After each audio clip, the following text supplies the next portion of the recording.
ঢালিউডের এই প্রজন্মের জনপ্রিয় চিত্রনায়িকা আঁচল আঁখি, যাকে সবাই নায়িকা আঁচল হিসেবে চেনে। গায়ক সৈয়দ অমিকে বিয়ে করেছেন ভালোবেসে এবং বিয়ের পর থেকে তাদের স্ক্রিন কেমিস্ট্রি আরও শক্তিশালী হয়ে উঠেছে।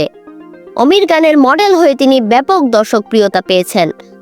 চলতি বছরের জানুয়ারিতে সৈয়দ অমির মাতাল গানটি প্রকাশ পায় এবং ভিডিওতে আঁচল একটি ভিন্ন লুকে দর্শকদের প্রশংসা অর্জন করেন। এই গানটির ভিডিও 10 মাসে 20 মিলিয়ন ভিউ পায়। এরপর এই জুটিকে আরো বেশ কিছু গানে দেখা যায়।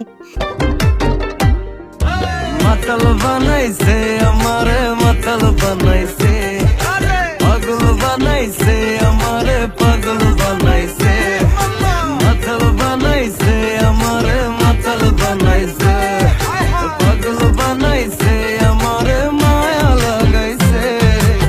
এখন এই বছরের শেষের দিকে সৈয়দ অমির নতুন গানে আবারও মডেল হলেন আঁচল। গানের শিরোনাম 2 চাক্কার সাইকেল। গানটি লিখেছেন সালাউদ্দিন সাগর এবং এতে সৈয়দ অমির সঙ্গে দ্বৈত কণ্ঠ দিয়েছেন সানজিদা রিমি।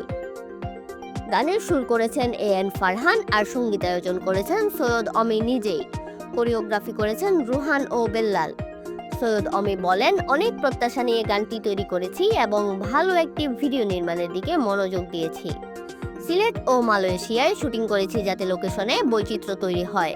আমার বিশ্বাস গানটি শুনে ও দেখে দর্শকরা বিনোদিত হবেন।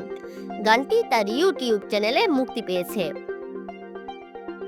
গানটির ভিডিওতে স্বামীর নতুন গানে মডেল হওয়া প্রসঙ্গে আঁচল বলেন, বছরের শুরুতে আমাদের মাতাল গানটি দারুণ সাড়া পেয়েছিল। এবার আবারও একটি নতুন গান নিয়ে হাজির হয়েছি যা ভিন্ন ধরনের। গানটি প্রকাশের পর থেকে ইতিমধ্যে ভালো সাড়া পাচ্ছি। এছাড়া আঁচল নতুন বছরের পরিকল্পনা নিয়ে জানান, সিনেমার বাজারের উন্নতি হচ্ছে এবং যদি ভালো গল্প ও চরিত্র পাওয়া যায় তিনি নিয়মিত কাজ করতে চান। আপাতত তার কোনো পরিকল্পনা নেই। তানজিনা মিম, ভয়েজার মিডিয়া।